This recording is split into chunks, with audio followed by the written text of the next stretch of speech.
नहीं रहे, ऐसे हाथ उठाकर बताए और चिल्लाकर कहे, मैं यीशु मसीह में बहुत आनंदित हूं। आपको पता है, कोई परिस्थिति, कोई भी बात आपको प्रभु में आनंद करने से नहीं रोक सकती है। हालेलुया। कितने लोग बिलीव करते हैं कि कोई भी परिस्थिति मुझे प्रभु में आनंद करने से नहीं रोक सकती। हालेलुया। आपके जीवन की समस्याएं, आपके जीवन में जो भी कुछ चल रहा है, वो सारी समस्याएं आपको प्रभु में आनंद करने से नहीं रोक सकती। आपको पता है, जब आप प्रभु में होते हैं, हल्का सा इफेक्ट बढ़ाइएगा और मेरा बेस बढ़ा दीजिए, बस हल्का सा। जब आप प्रभु में होते हैं, आप आनंद में होते हैं। सब बोलो, जब मैं प्रभु में होता हूं। मेरी हिंदी आपको समझ में आ रही है? तो फिर पीछे बोलिए ना, सब कहिए कि जब मैं प्रभु में होता हूं, मैं आनंद में होता हूं। और जोर से चिल्लाकर, जब मैं प्रभु में होता हूं, मैं आनंद में होता हूं। बाइबल कहती है कि प्रभु की उपस्थिति में आनंद की भरपूरी है। और भरपूरी का मतलब यह है कि आनंद सिर्फ आनंद ही नहीं है, मगर वो ओवरफ्लो हो रहा है, वो ज्यादा, जितने आपकी जरूरत है उससे ज्यादा आनंदित आप हो रहे हैं। और बाइबल कहते हैं कि प्रभु की उपस्थिति में आनंद की भरपूरी है। मैं बिलीव करता हूं कि प्रभु के आनंद को आज आप बहुत अद्भुत तरीके से इस स्थान पर महसूस करने जा रहे हैं। हालेलुया। अपने पड़ोसी को हाथ लगाकर बोलिए, बड़े आनंद से सुनिएगा। मुझे नहीं पता यहाँ के लोग बोल पाते हैं कि नहीं बोल पाते। आप बोल पाते हैं? बोलते हैं? आपको बोलते आता है? ओके, एक जी कोड दीजिए, मैं चेक कर लूं बस इनको बोलते आता है क्या। मैं प्रचार करने से पहले आपका ध्यान वचन की ओर आकर्षित कर दूं। मैं जब नागपुर में था तो हॉस्टल में रहता था, और वहां पर आपके ही इलाके के नवापुर और इस साइड के बहुत सारे भाई लोग रहते थे।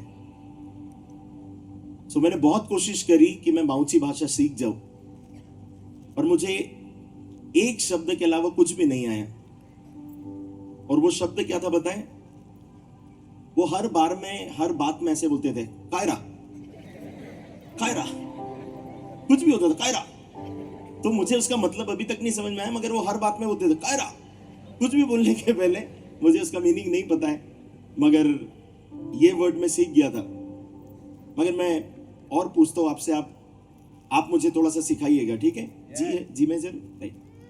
अपने पड़ोसी को देखकर ऐसे पूछिए, क्या हुआ, क्या हुआ?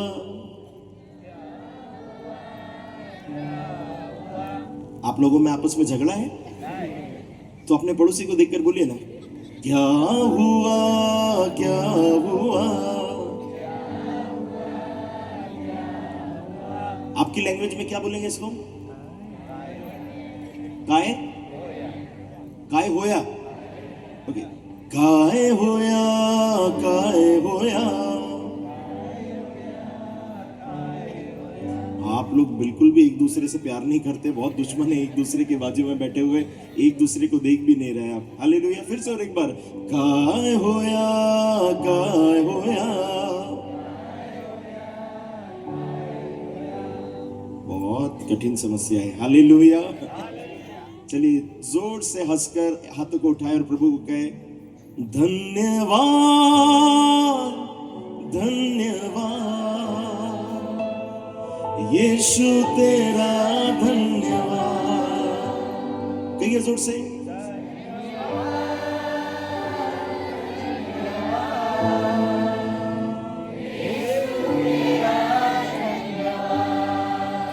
अब आप गा रहे हैं, ठीक है? अब जोर से और एक बार, धन्यवाद, धन्यवाद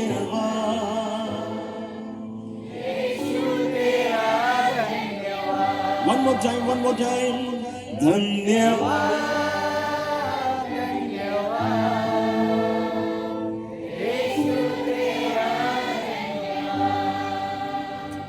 वंडरफुल। हालेलुया। आज पहला दिन है और मैं एक विशेष बात को आपके साथ बांटने जा रहा हूं, और मैं चाहता हूं कि आप इसे बहुत ध्यान से समझिएगा कि प्रभु का आत्मा आज हमसे क्या बात करने जा रहा है। हम सभी लोग जितने मसीह हैं, हम एक दूसरे को मसीह कहते हैं, या विश्वासी कहते हैं, या क्रिश्चियन कहते हैं। और हम सब जानते हैं कि हम प्रभु के उद्धार पर विश्वास करते हैं। प्रभु का उद्धार मतलब जो उद्धार हमने प्रभु यीशु मसीह के द्वारा पाया है। यीशु मसीह मारे गए, गाड़े गए, तीसरे दिन जिंदा हुए और हमने उद्धार पाया। मगर हमने उद्धार कैसे पाया? उस उद्धार पाने की प्रक्रिया क्या थी? और बाइबल इस उद्धार के विषय में क्या कहता है?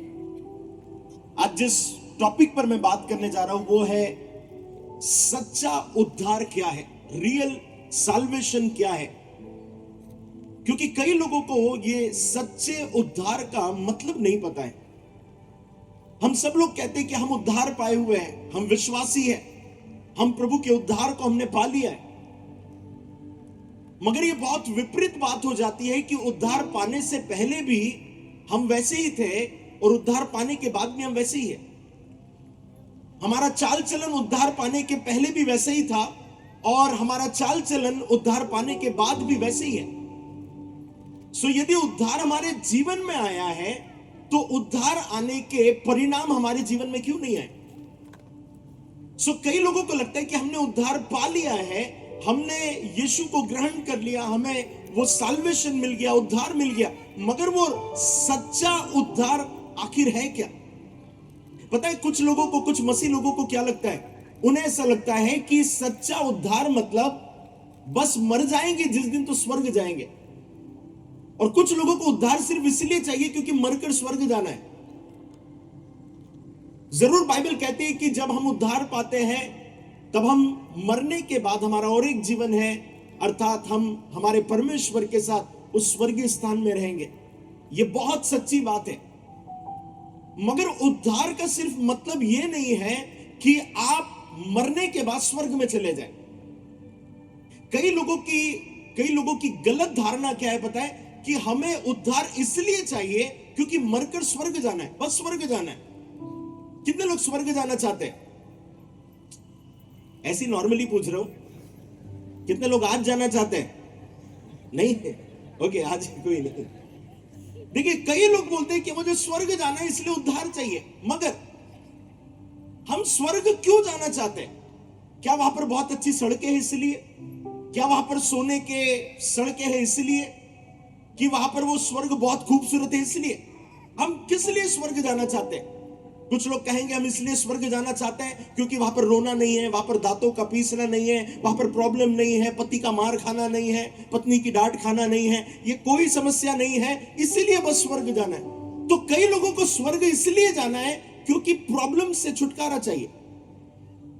मगर मैं आपको अगर कोई मुझसे पूछे कि आप मरने के बाद स्वर्ग क्यों जाना चाहते हैं, तो मैं उसे एक ही उत्तर दूंगा, मरने के बाद स्वर्ग जाने का सिर्फ एक कारण है। और वो कारण क्या है पता है? कि मेरा यीशु मसीह वहां पर रहता है, मेरा परमेश्वर वहां पर रहता है। सो मरकर स्वर्ग इसलिए नहीं जाना है क्योंकि वहां पर सोने की सड़कें, मगर मरकर स्वर्ग इसलिए जाना है कि वहां पर हमारा परमेश्वर है और हम परमेश्वर के साथ रहेंगे। सो कई लोगों को लगता है कि जो उद्धार है मरने के बाद स्वर्ग जाना और प्रभु के साथ रहना यहां तक सीमित है। मगर जैसे मैंने कहा कि स्वर्ग में खास कुछ और नहीं है, कोई भी चीज ऐसी कोई खास नहीं है, एक बात को छोड़कर कि वहां पर प्रभु है। कितने लोग मेरी बात पर बिलीव कर रहे हैं? कितने लोग समझ रहे मैं जो बोल रहा हूं? आप मेरी बात समझ रहे हैं? आपकी भाषा में मेरी बात समझ रहे को क्या बोलते हैं?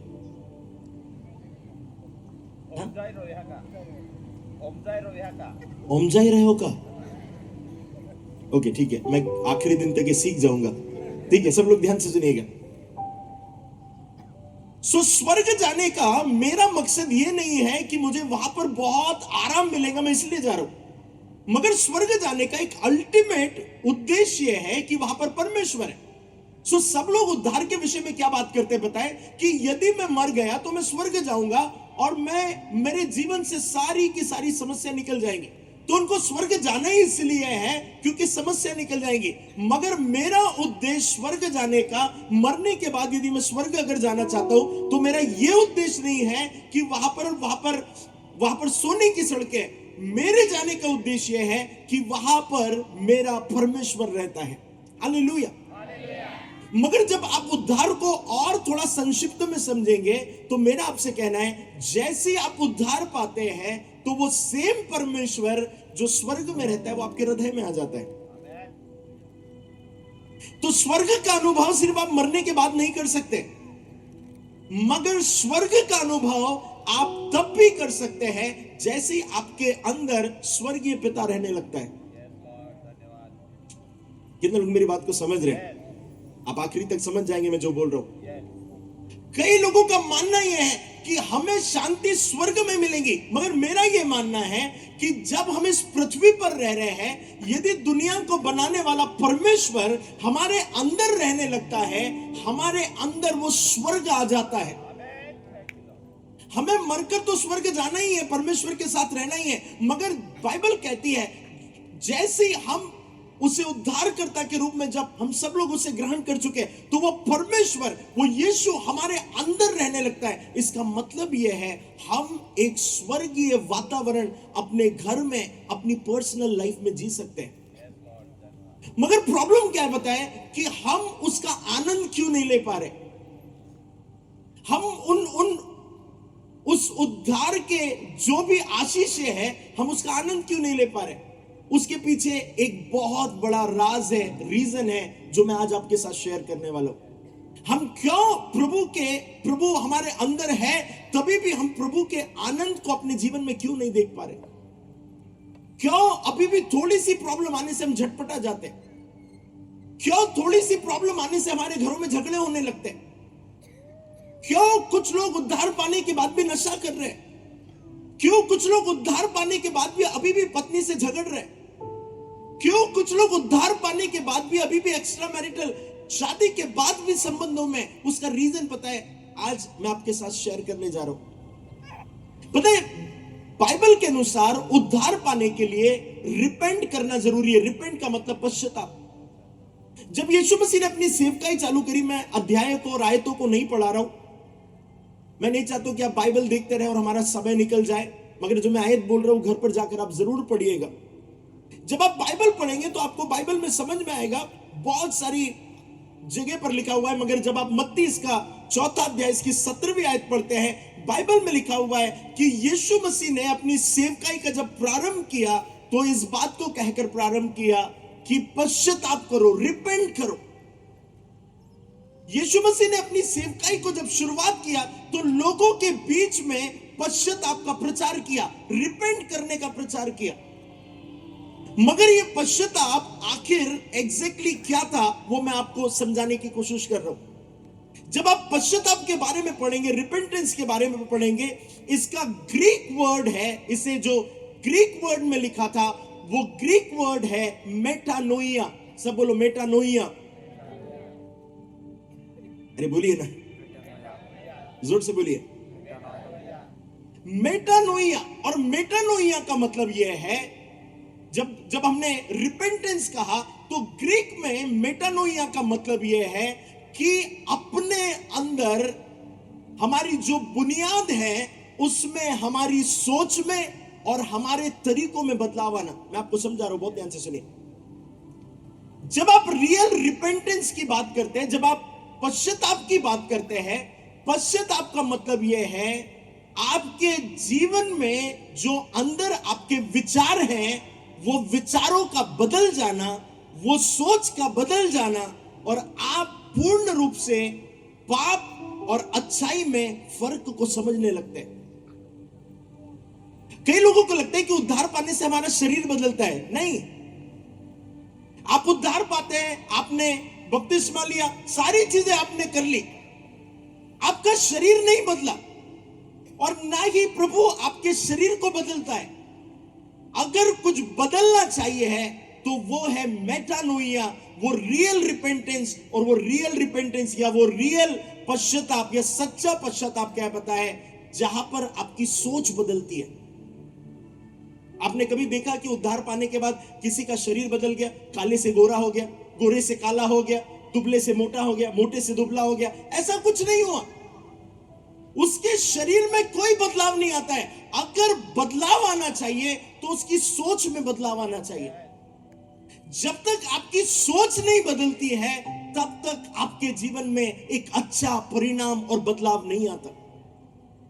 इसलिए कई लोग जिन्होंने 25 साल पहले, 30 साल पहले, वो शायद माता के गर्भ में आने से पहले वो मसीह व्यक्ति थे, जब वो बड़े हुए तो उन्होंने जब वो चर्च में जाते थे, क्रिश्चियन व्यक्ति है, चर्च में जाता है, उसने बपतिस्मा लिया, और बपतिस्मा इसलिए लिया क्योंकि शादी करना थी। उसे पश्चाताप का मतलब नहीं पता है, मगर पश्चाताप का मतलब यह है आपकी सोच बदलना। और सोच बदलने का मतलब क्या है पता है? जहां पर आपको पहले शराब पीना अच्छा लगता था, अब आपको पता चल गया शराब पीना पाप है।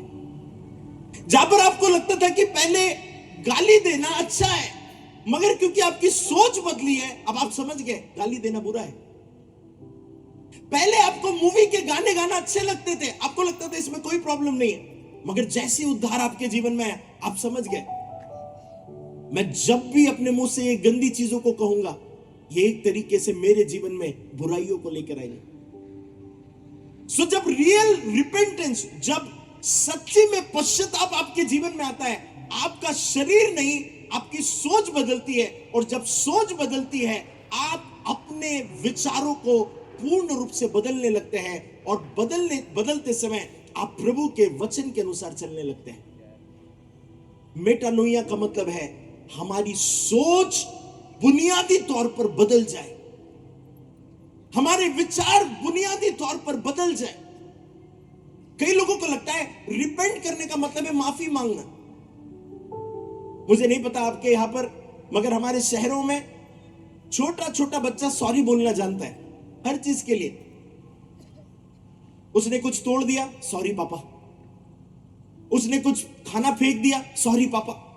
हर चीज में सॉरी बोलेगा, मगर करेगा वही जो गलती बार बार वो कर रहा है। मान लीजिए मेरे बेटे ने मेरा मोबाइल लिया और उसे फेंक दिया, और मैं उससे कहूं कि तूने कितनी बड़ी गलती करी, मेरा इतना महंगा फोन तोड़ दिया। वो कहेगा पापा सॉरी, और मैं समझूंगा कि ठीक है, मेरे बच्चे ने माफी मांग ली है, माफ कर देते। मगर दूसरे दिन मैं उसे सुधार कर लाया मोबाइल, उसने फिर से फेंक दिया। इसका मतलब यह है उसने सॉरी बोला तो सही, उसने माफी मांगी तो सही, मगर वो बदला नहीं। कई मसीह लोग यहां पर ऐसे ही होंगे, या पूरे विश्व में, जिन्होंने सॉरी तो बोल दिया, पश्चाताप तो कर दिया, मगर स्वभाव में बदलाव नहीं आया। अगर आपके बच्चे ऐसा करने लगे, एक बार मोबाइल फेंका, सॉरी बोला, दूसरे दिन फेंका, फिर सॉरी बोला, तीसरे दिन फेंका, सॉरी बोला, आप कहेंगे बेटा तू सॉरी जरूर बोल रहा है, तू माफी जरूर मांग रहा है, मगर तेरे अंदर कोई बदलाव नहीं है। मगर सच्चा पश्चाताप आपके अंदर बदलाव को लेकर आता है। सच्चा पश्चाताप आपकी सोच को बदलने लगता है। पहले आप शायद दारू पीते होंगे, शराब पीते होंगे, मगर जैसे वो सही में आपने पश्चाताप किया, आप क्या हो जाओगे पता है? वो शराब से आपको नफरत होने लगेगी। ऐसे कैसे मसीह जीवन जी सकते हैं कि उद्धार पाने के पहले भी हमारे लिए शराब पीना पाप नहीं थी, और उद्धार पाने के बाद भी हमारे लिए शराब पीना पाप नहीं है। कितने लोग मेरी बात को समझ रहे हैं? आपको पता है, सच्चा उद्धार का मतलब यह है, सच्चे पश्चाताप का मतलब है, जहां पर आप अपनी बुरी चाल से फिरकर आपकी सोच को बदल देते हैं और कहते हैं यह बुरा काम था, अब मैं ऐसा नहीं करूंगा। आपको पता है, एक बहुत अच्छे उद्धार का विवरण एक बहुत अच्छी घटना के द्वारा बाइबल में लिखा गया है। जब आप जक्कई की कहानी पढ़ते हैं, बाइबल कहती है जक्कई नाम एक छोटा सा व्यक्ति था। वो गुल्लर के पेड़ पर चढ़ गया क्योंकि वो यीशु को देखना चाहता था, और इससे पहले कि जक्कई यीशु को देखता, यीशु ने जक्कई को देख लिया। और बाइबल कहती है कि यीशु मसीह उस जक्कई के घर पर गए। मगर जब आप पूरा अध्याय पढ़ते तो आपको एक बात कहीं पर नहीं मिलेगी कि जक्कई रो रो कर प्रभु को बोल रहा, मुझे माफ कर दो, मुझे माफ कर दो, मैं पश्चाताप करता हूं, मुझे माफ कर दो। आप पूरा अध्याय पढ़ेंगे, आपको कहीं पर भी आयत नहीं मिलेंगी कि जक्कई ने वो मुंह के बल लेट गया और चिल्ला चिल्ला कर, छाती पीट पीट कर बोला, प्रभु मुझे माफ कर दे। कहीं पर नहीं मिलेगा।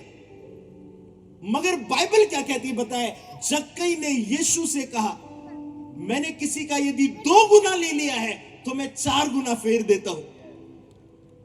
इसका मतलब यह है, उसका पश्चाताप जो था वो सिर्फ बातों में नहीं था। उसका पश्चाताप सिर्फ बोलने में नहीं था कि मैं बस बोलूंगा और प्रभु मान जाएगा। नहीं, वो कहता है मैंने जिसका 2 गुना लिया मैं 4 गुना लौटा दूंगा। इसका मतलब यह है उसका पश्चाताप सिर्फ जुबान से नहीं था, उसके चरित्र में वो पश्चाताप आ गया था। अगर हमारे चरित्र में पश्चाताप नहीं है, हम कैसे प्रभु के साथ एक विश्वास के जीवन को जी पाएंगे? कितने लोग मेरी बात को समझ रहे हैं? आज भी कई कलीसियाओं में महिलाएं पास्टर के पास आती है और कंप्लेंट क्या करती है बताएं? पास्टर, मेरा पति दारू पीकर मारता है, मेरा पति झगड़ा करता है। पति भी कंप्लेंट लेकर आता है, मेरी पत्नी मेरी बात नहीं सुनती, मेरी पत्नी को जो नहीं बोलो ये नहीं करना तो वो ज्यादा करती है। पास्टर, बहुत तकलीफ हो रही है। आपने कब उद्धार पाया? मैं तो बचपन से क्रिश्चियन हूं। आप बचपन से क्रिश्चियन होने के बावजूद भी यदि आपकी सोच नहीं बदली है, आप सही पश्चाताप में नहीं है। सही पश्चाताप आपकी सोच को बदल देगा। सही पश्चाताप आपके सोचने के तरीके को बदल देगा। जक्कई के सोचने का तरीका बदल गया था। पता है, जो व्यक्ति लोगों को लूटता था उसे ऐसा लगता था लूटना सामान्य है। बाइबल में लिखा हुआ है लोग उससे नफरत करते थे, लोग उसे पापी कहते थे। सो जब वो लोगों को लूटता था उसके लिए साधारण बात थी उद्धार पाने से पहले। मगर जैसे उद्धार पा लिया, अब उसकी सोच बदली। वो नाटा था तो लंबा नहीं हो गया, मगर उसकी सोच क्या बदली बताएं? उसकी सोच बदली। जो लोगों को मैंने लूटा था, जो लोगों से मैंने पैसे लिए थे, ये गलत काम था। और जिन जिन लोगों को मैंने लूटा था, अब मैं इन्हें वापस 2 गुना लौटा दूंगा। यही मेरा सही पश्चाताप है। आपका सही पश्चाताप, आप कितना चर्च में आ रहे हैं इससे नहीं पता चलता। आपका सही पश्चाताप तब पता चलता है जब आप अपनी बुरी चाल से फिरकर प्रभु के साथ सही तरीके से चलने लग जाते हैं। कितने लोगों को मेरी बात समझ में आ रही है? हालेलुया। बाइबल में लिखा हुआ है एक मनुष्य, एक जवान मनुष्य, एक धनाढ्य जवान मनुष्य यीशु के पास आए और यीशु के पास आकर कहता है, अनंत जीवन का वारिस होने के लिए मैं क्या करूं? यीशु मसीह ने कहा, सारी आज्ञाओं को माना कर। वो कहता है, मैं बचपन से सारी आज्ञाओं को माना करता हूं, मुझे सब आज्ञाएं पता है। तू चोरी नहीं करना, तू खून नहीं करना, तू डाका नहीं डालना, ये सब मुझे पता है, सब पता है, और मैं तो बचपन से इसे मानता है। और फिर यीशु मसीह क्या कहते बताएं? एक काम कर, अपनी सारी संपत्ति कंगालों को बांट दे। हालेलुया। आपको पता है वो आज्ञा मानता था, मगर जो आज्ञाएं लिखी थी वो उन्हें मानने के लिए सिर्फ बोल रहा था कि मैं ऐसा करता हूं। मगर जैसे ही प्रभु ने उसे बदलने के लिए कहा कि जहां पर तू अपने पैसों से प्यार करता है वो पैसा छोड़कर गरीबों में बांट दे, उसने उस बदलाव को ग्रहण नहीं किया। कई बार पता है हम लोग क्या बोलते हैं पता है? प्रभु मैं 10वां देता हूं, प्रभु धन्यवाद। मैं हर संडे चर्च जाता हूं, प्रभु धन्यवाद। ओ प्रभु मैं चर्च के काम करता हूं, धन्यवाद। सारी चीजें देख प्रभु मैं कितना अच्छा हूं। और कुछ लोगों को लगेगा कि प्रभु मुझे भी बोलेगा कि अपनी सारी संपत्ति दे दे, मैं तो तुरंत दे दूंगा, क्योंकि संपत्ति थोड़ी सी है, मैं आसानी से दे सकता हूं। मगर प्रभु आपसे वो नहीं कहेगा जो आप आसानी से दे सकते हैं। प्रभु आपको वो करने के लिए कहेगा जो आपके और प्रभु के बीच में एक दीवार के जैसे है। कितने लोगों को समझ में आ रहा है? वो जवान व्यक्ति के लिए उसकी दौलत उसकी समस्या थी, मगर कुछ लोगों के लिए उनकी सिगरेट पीने की आदत समस्या हो सकती है, उनके व्यभिचार की आदत समस्या हो सकती है। मगर जैसे ही आपके जीवन में सच्चा पश्चाताप आता है, आप ये कहते हैं अब मुझे बदलने की जरूरत है। आप जिससे पहले बात नहीं करते थे अब आप बात करने लगे हैं। क्यों पता है? क्योंकि आपका स्वभाव प्रभु ने बदल दिया है। आपकी जिससे दुश्मनी थी अब आप उससे दुश्मनी ना रखते हुए अब आप उससे प्रेम रखते हैं। क्यों पता है? क्योंकि प्रभु ने आपका स्वभाव बदल दिया है। एक मसीह होने के नाते यदि चर्च में 100 लोग हैं और आप सिर्फ 90 लोगों से बात करते और 10 से बात नहीं करते, आपका 10 से झगड़ा है, इसका मतलब आप पूरे पश्चाताप में नहीं है। आपके अंदर वो नया जीवन है ही नहीं। अगर आपके पास 99 लोगों से आप बात करते हैं, एक से बात नहीं करते, प्रभु आपको उसी का चेहरा बार बार बताएगा। वो 99 का चेहरा नहीं बताएगा, उस एक व्यक्ति का चेहरा बताएगा। जाकर इससे सुलह कर पहले। बाइबल कहती है कि अपनी भेंटों को उस वेदी पर लाने से पहले, अपनी भेंटों को उस वेदी पर रखने से पहले जा और जाकर अपने भाई से सुलह कर ले।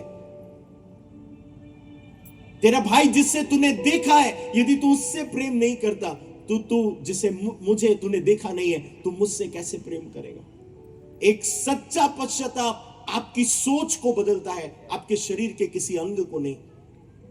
एक सच्चा पश्चाताप आपके सोचने के तरीके को बदल देगा, लोगों के साथ आपके बर्ताव को बदल देगा, आपके नेचर, बिहेवियर, आपके एटीट्यूड को चेंज कर देगा।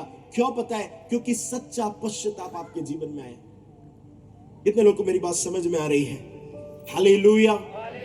आपको पता है ये सोच का बदलना बहुत जरूरी है। ये सोच का बदलना बहुत ज्यादा जरूरी है।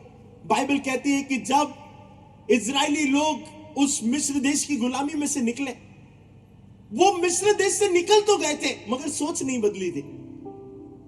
जब आप इसका अध्ययन करेंगे तो आपको पता चलेगा, मिस्र देश से निकलकर यदि वे उस कनान देश में पैदल पैदल रोड से भी जाते तो सिर्फ 11 दिन का टाइम लगता। कितने दिन?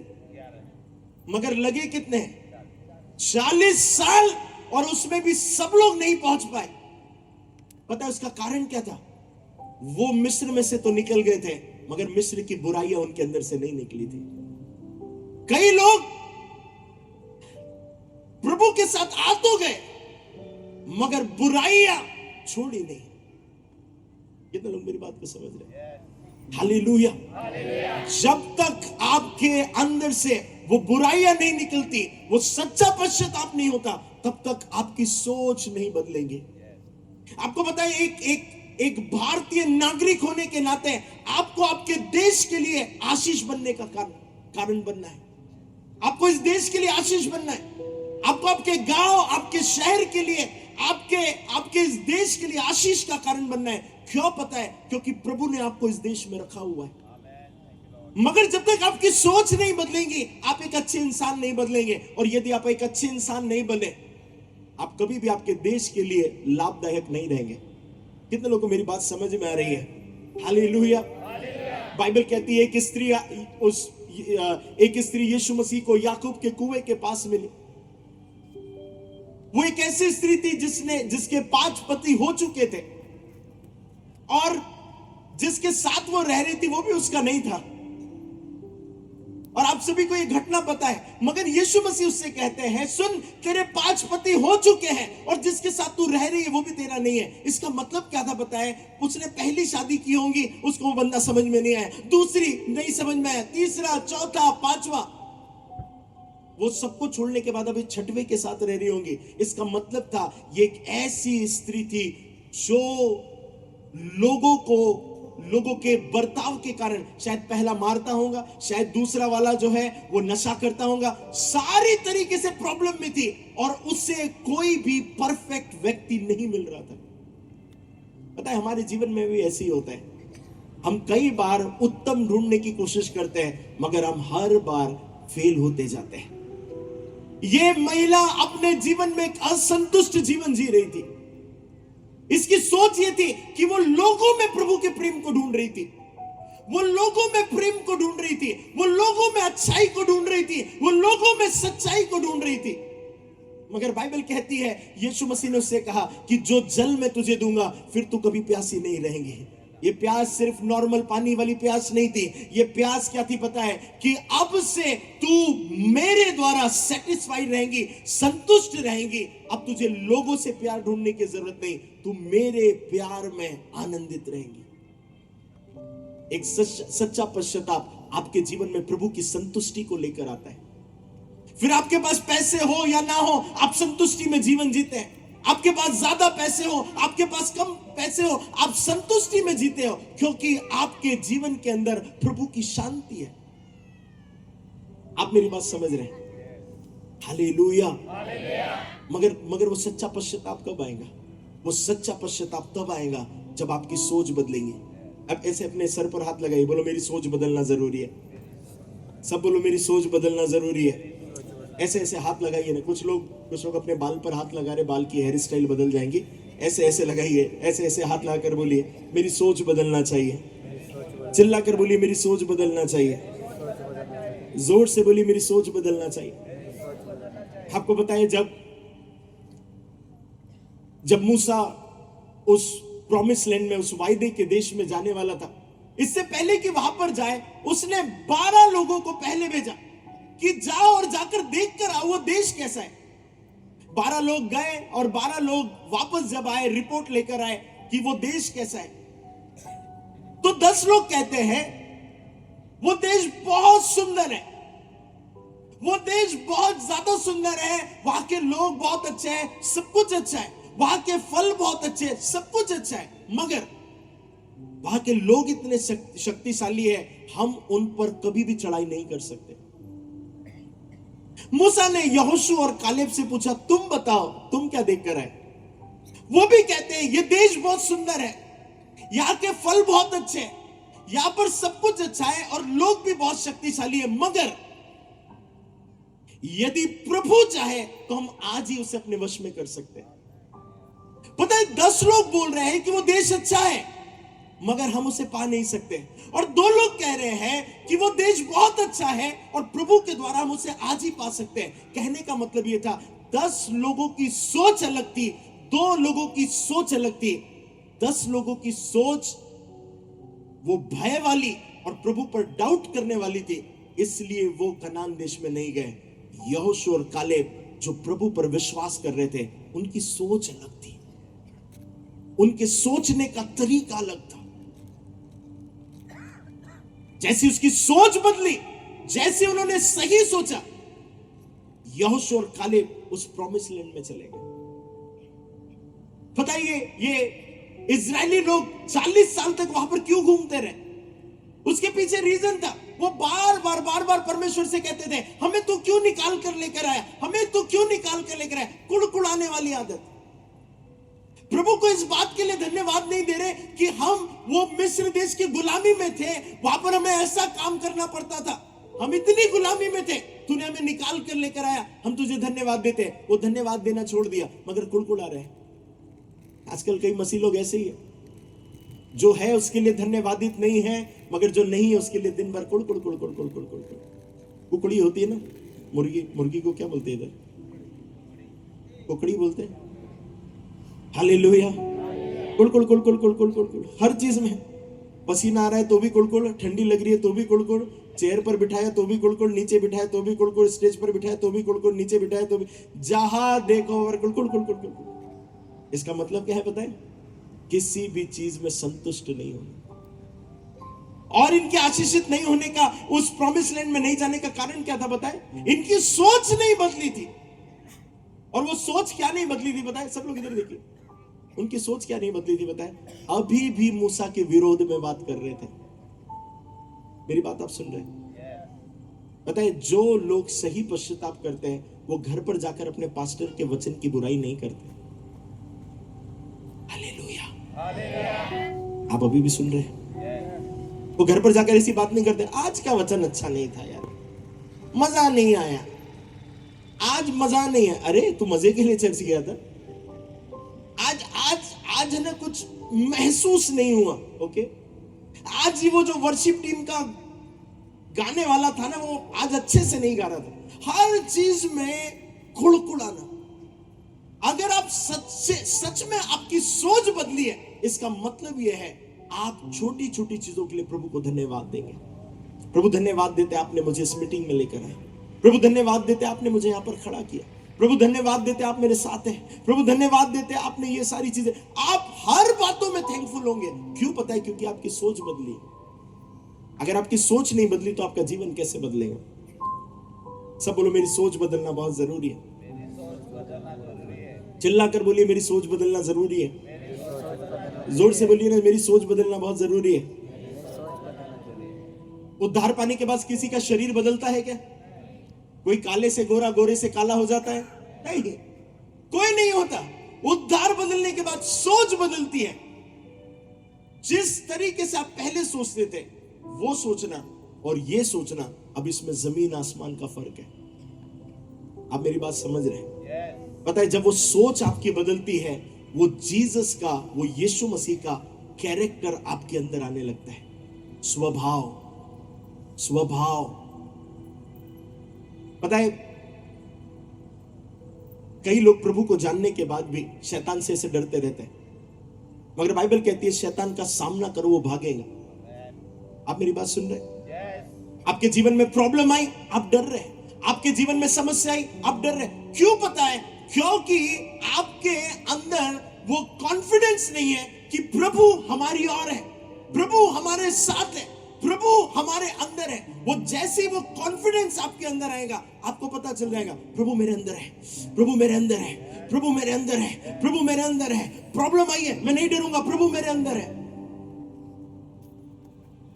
आप में से कितने लोग विश्वास करते हैं कि यीशु के नाम में सामर्थ है? नहीं, कुछ लोग अभी भी हाथ नहीं उठा रहे। कितने लोग विश्वास करते हैं यीशु के नाम में सामर्थ है? कितने लोग विश्वास करते हैं यीशु के नाम से शैतान भागता है? सब लोग विश्वास करते हैं। मगर आपको बताए, बाइबल में एक बहुत अजीब सी घटना हुई, और वो अजीब सी घटना जो है वो प्रेरितों के काम इसका 19वां अध्याय, इसकी 13वीं आयत से 16वीं आयत के बीच में बाइबल में लिखा हुआ है कि कोई पढ़ सकता है? किसी के पास बाइबल है? कोई पढ़ सकता है बाइबल में से? अगर माइक में आप पढ़े तो बहुत अच्छी बात है। प्रेरितों के काम इसका 19वां अध्याय, इसकी 13वीं, 14वीं, 15वीं, 16वीं आयत। एक आयत पढ़वा देता हूं, नहीं तो आप कहेंगे बाइबल पढ़ा ही नहीं पास्टर ने। कोई पढ़ेगा? मैं वेट कर रहा हूं आपको।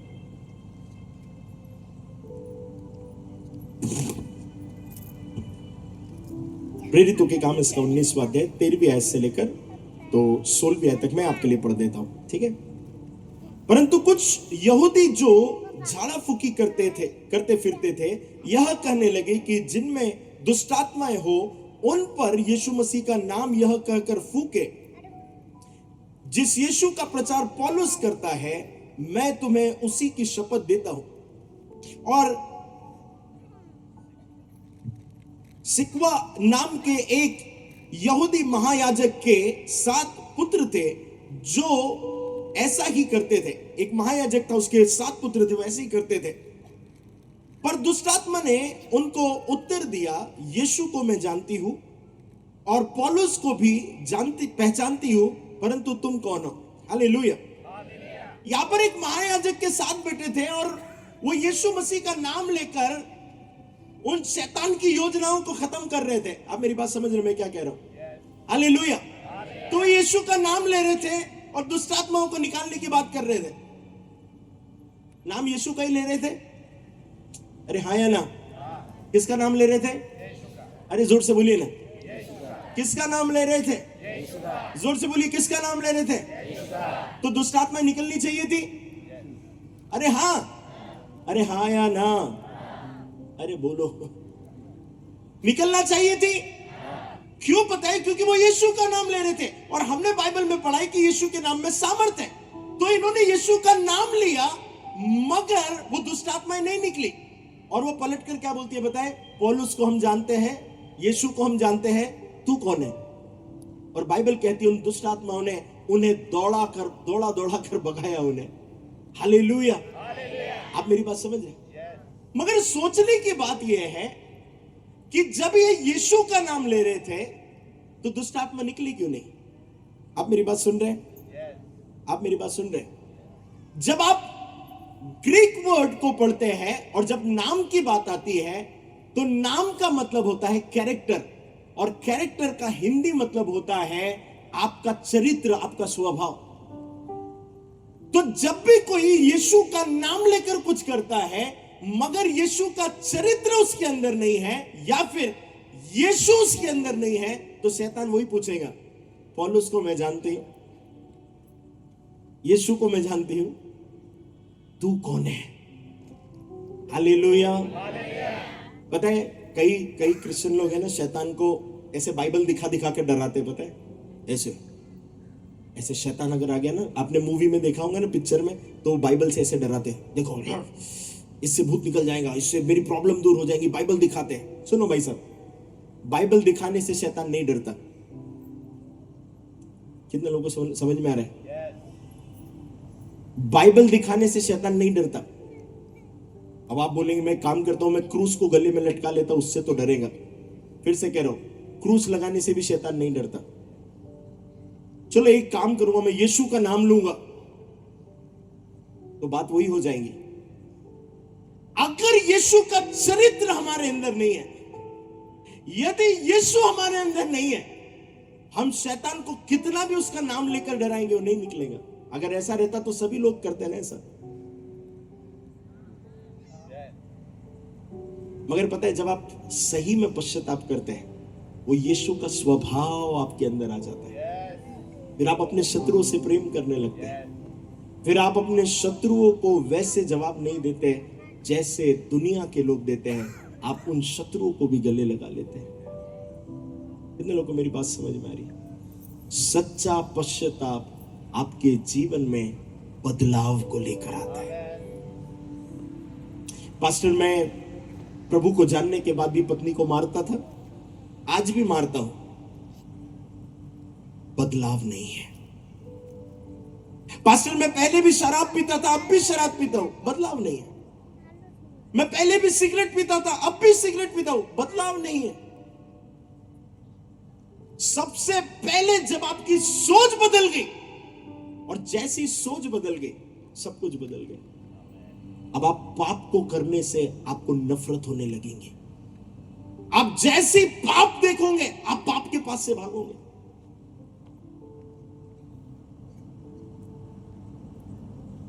मुझे इन दिनों में बहुत सारी शादियों में मैं जाता ही नहीं, क्योंकि मुझे पता है वहां पर जाएंगे तो वहां पर मूवी के गाने बजेंगे, और वो वातावरण मेरे वातावरण से मैच नहीं करता। मैं कई शादी में जाता ही नहीं। और अगर मुझे ऐसा लगा कि बहुत महत्वपूर्ण है कोई, सो मैं और मेरी वाइफ जाएंगे, एनवेलप देंगे और वापस आ जाएंगे। मगर यदि वहां पर मूवी के गाने बज रहे हैं, वहां पर गंदी चीजें हो रही है, हम वहां पर रुक करके उसे देखेंगे नहीं। मगर कुछ लोग उद्धार पाने के पहले भी वो डीजे पर नाच रहे हैं, उद्धार पाने के बाद भी डीजे वाले बाबू मेरा गाना बजा। अभी भी बाबू से बोल रहे गाना बजा दो, और प्रभु सब देख रहा ऊपर से। बदलाव जरूरी है। आप कितना चर्च में हैं, आप कितनी ऑफरिंग देते हैं, इससे भी कई ज्यादा इंपॉर्टेंट है आपकी सोच कितनी बदली है। और अगर आपकी सोच नहीं बदली है, आपका जीवन नहीं बदलेगा। पता है, हमारा पूरा जीवन जो हमारी सोच पर आधारित है। जिस दिन हमारी सोच बदलने लगती है, हमारा जीवन ऑटोमेटिकली बदलने लगता है। एक स्टोरी बताकर आज के वचन को खत्म करेंगे, समय भी हो गया। एक स्टोरी बता रहा हूं, बहुत ध्यान से सुनिएगा, आपको समझ में आएगा। एक व्यक्ति था, मैं ये स्टोरी हर जगह बताता हूं, मुझे बहुत अच्छी लगती है। एक व्यक्ति था और उसका एक बहुत बड़ा घर था। आप सुन रहे? आया ना, आया ना। सो एक व्यक्ति था, उसका एक बहुत बड़ा घर था, और जो उसका घर था उसके ग्राउंड फ्लोर था, और एक ऊपर जो है वो फर्स्ट फ्लोर था। सो ग्राउंड फ्लोर पर 5 रूम थे और फर्स्ट फ्लोर पर 5 रूम थे। ये अच्छे से रहता था, अकेला ही रहता था घर पर, बढ़िया मजे करता था, विश्वासी कहता था अपने आप को, चर्च भी जाता था। तो ये अपने घर पर बहुत अच्छे से रहता था। एक दिन ऐसा हुआ कि इसके घर पर खटखटाने की आवाज आई। ऐसी खटखटाने की आवाज आई, उसे लगा कोई रिश्तेदार होगा, तो वो गया और जाकर उसने दरवाजा खोला। जैसे ही दरवाजा खोला तो दरवाजे पर कौन था पता है? शैतान। तो बोलो शैतान। अरे बोलो ना। कुछ लोग बोल रहे मैं नहीं बोलूंगा, आप तो 3 दिन प्रचार करके चले जाएंगे, बाकी मेरे को नहीं पटना है। सब बोलो कौन था? कहानी बता रहा हूं आपको समझने के लिए। कौन था दरवाजे पर? ये बोला यार मेरे घर पर शैतान घुस रहा है, मैं इसको अंदर घुसने नहीं दूंगा। और शैतान का मतलब कोई भी बुराई भी हो सकती है, ठीक है? सो मैं शैतान को घुसने नहीं दूंगा। तो उसने शैतान को पकड़ा और धक्का मार करके दरवाजा बंद किया और बोला चलो अच्छा हुआ यार ये घर में नहीं घुसा। दूसरे दिन उसके घर पर फिर से दरवाजा खटखटाने की आवाज आई। उसके लगा कोई रिश्तेदार आया होगा, तो उसने खटखटाने की आवाज सुनी, गया और जाकर दरवाजा खोला तो दरवाजे पर कौन था पता है? यीशु मसीह। हालेलुया। हर बार शैतान नहीं आता है, यीशु मसीह थे। तो यीशु मसीह थे, तो उसने बोला अरे जीसस आप मेरे घर पर आए हो, यीशु आप मेरे घर पर आए हो। उस यीशु मसीह ने कहा कि हाँ मैं तुझसे प्यार करता हूं। उसने कहा यीशु मसीह आप यदि मुझसे सही में प्यार करते क्या आप मेरे घर पर रहेंगे? यीशु मसीह प्यार करते सबसे। यीशु मसीह ने कहा बिल्कुल मैं तुम्हारे घर पर रहूंगा। उसने कहा यीशु मसीह मेरे घर पर ये ग्राउंड फ्लोर है, ये फर्स्ट फ्लोर है, और नीचे जो 5 रूम है और ऊपर 5 रूम है, उसमें ऊपर वाले फ्लोर पर एक रूम बहुत सुंदर है, एसी भी लगा हुआ है, आप वहां पर रहिए प्रभु, बहुत सुंदर रूम है। यीशु मसीह सबसे प्यार करते। यीशु मसीह ने कहा बिल्कुल मैं रहूंगा। और वो यीशु मसीह गए और उस रूम में रहने लगे। 3-4 दिन के बाद इसके घर पर और एक बार दरवाजा खटखटाने की आवाज आई। ये दरवाजा खटखटाने की आवाज बहुत जोर से थी। उसे लगा यार ये पक्का शैतान होगा, ये इस तरीके से ये खटखटाता है। और उसको लगा कि हो सकता है कि मेरा मामा भी हो सकता है, मेरा मामा भी ऐसी है, जोर जोर से खटखटाता है। बोले मैं थोड़ा सा देख लूंगा और यदि शैतान रहा तो मैं जल्दी से बंद कर दूंगा, और यदि मामा रहा तो अंदर बुला लूंगा। वो गया और जाकर धीरे से दरवाजा खोला, और जैसे ही दरवाजा खोला तो दरवाजे पर कौन था पता है? बोलिए ना, अरे आपको नाम लेने में भी डर है। कौन था? सो इसने पकड़ा उस शैतान को और मुठभेड़ होने लगी। शैतान अंदर आने की कोशिश कर रहा है, ये बाहर ढकलने की कोशिश कर रहा, सब कुछ चल रहा। और फाइनली ऐसा हुआ, इसने शैतान को 1 घंटे झगड़ा करके बाहर फेंक दिया, दरवाजा बंद किया। अब इसको बहुत गुस्सा आया, और गुस्सा ये आया कि यीशु मसीह मेरे घर में रह रहे हैं मगर मेरी मदद करने के लिए नहीं आए। तो चिल्लाकर यीशु को बोलता है यीशु कहां पर हो? यीशु मसीह आए, बोले क्या हो गया? वो कहता है कि आप मेरे घर में थे, शैतान आया, आपने कुछ भी नहीं किया। यीशु कहते हैं तेरे घर में कितने रूम है? प्रभु 10 रूम है। मैं कितने रूम में रहता हूं? 1 रूम में। ओ अब समझ गया प्रभु, गड़बड़ हो गई। एक काम करते प्रभु, पूरे ऊपर के 5 रूम में आप रहो, नीचे 5 रूम में मैं रहता हूं, अब कोई टेंशन नहीं। यीशु मसीह सबसे प्यार करते हैं। यीशु मसीह ने कहा बिल्कुल कोई प्रॉब्लम नहीं। 5-6 दिन के बाद फिर से जोर से दरवाजा खटखटाने की आवाज आई। अब ये दरवाजा खटखटाने की आवाज और जोर से थी। इसे लगा पक्का शैतान होगा, और बोले हो सकता है मेरा फूफा भी हो सकता है। फूफा पता है आपको? नहीं, फिर से मामा सोच लो। ठीक है, हो सकता है मामा होगा।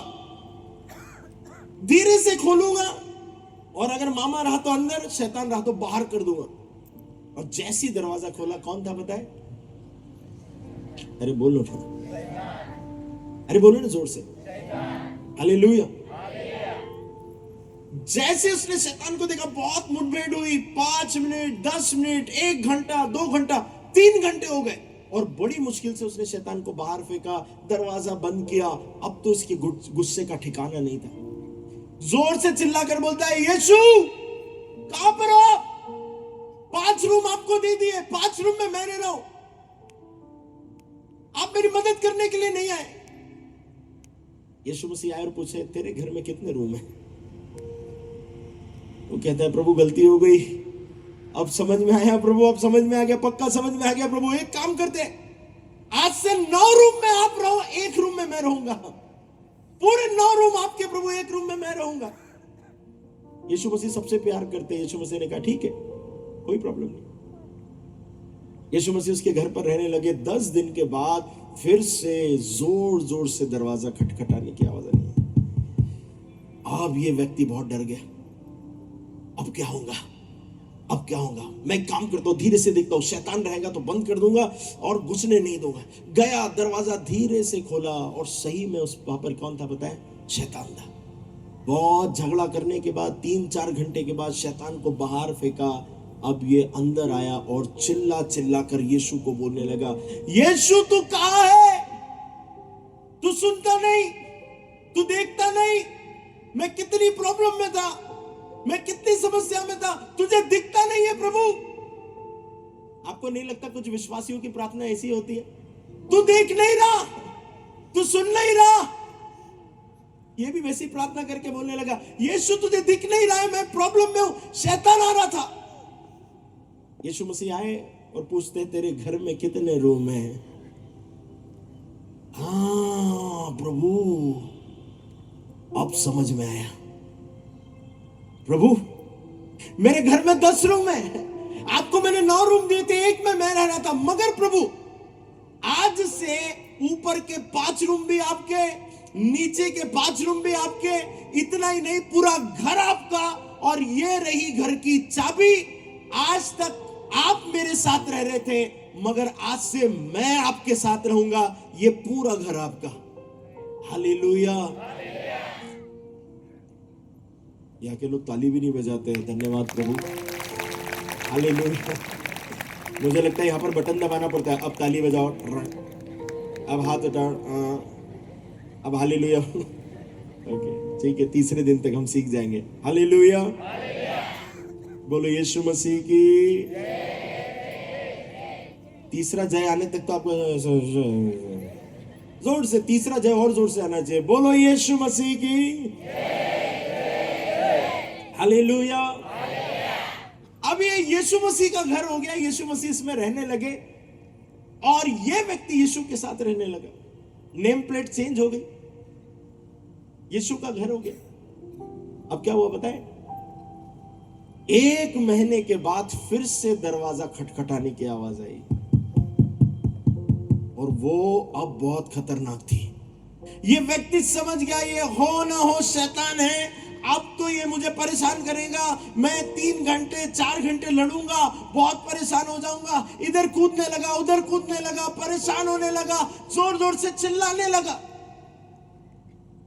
उसी बीच में इसे घर में किसी के चलने की आवाज आई, टक टक टक टक, और ये आवाज यीशु के चलने की थी। और जैसे यीशु आए, ये शांत हो गया। ये व्यक्ति कहता है, यीशु ये हो ना हो शैतान है। यीशु ने कहा कि जब तक ये तेरा घर था, दरवाजे पर कोई भी आकर खटखटाता था, तेरी जिम्मेदारी थी कि तू दरवाजा खोले। अब ये घर मेरा है, अब इस घर में कोई भी दरवाजा खटखटाएगा, खोलने की जिम्मेदारी मेरी है। यीशु मसीह गए और जाकर जोर से दरवाजा खोला, और वहां पर कौन था पता है सही में? शैतान। शैतान ने यीशु को देखा और नीचे झुककर बोला, माफ करिएगा, मैं गलत घर पर आ गया। हालेलुया। हाँ, बिना बटन दबाए आज ताली बजाई आपने, वेरी गुड। आपके लिए मैं ताली बजाता हूं। हालेलुया। या तो मेरी हिंदी आपको समझ में नहीं आ रही, या तो आपको ज्यादा समझ में आ रही, इसलिए आप ऐसे ध्यान से देख रहे हैं। हालेलुया। आपको पता है ये कहानी, ये घटना बताने का कारण क्या है? कई विश्वासियों ने अपने घर में 10 रूम है, एक यीशु को देखा रखा है, पूरे 9 में पूरी गड़बड़ियां फैलाई है। किसी ने 5 रूम देकर रखे, ये थोड़े से और धार्मिक लोग हैं, 5 रूम दिए प्रभु को हमने, 5 रूम, 5 रूम में ही हम रह रहे, 5 रूम हमने प्रभु को दिए। कुछ उनसे ज्यादा धार्मिक है, पूरे 9 रूम देखे दे दिए, एक रूम रखा है जिसमें पूरा वीडियो भी देखेंगे, सिगरेट भी पी लेंगे। एक ही रूम में प्रभु, पूरे रूम में नहीं, एक ही में। छोटी छोटी गलतियां मैं एक ही रूम में करूंगा।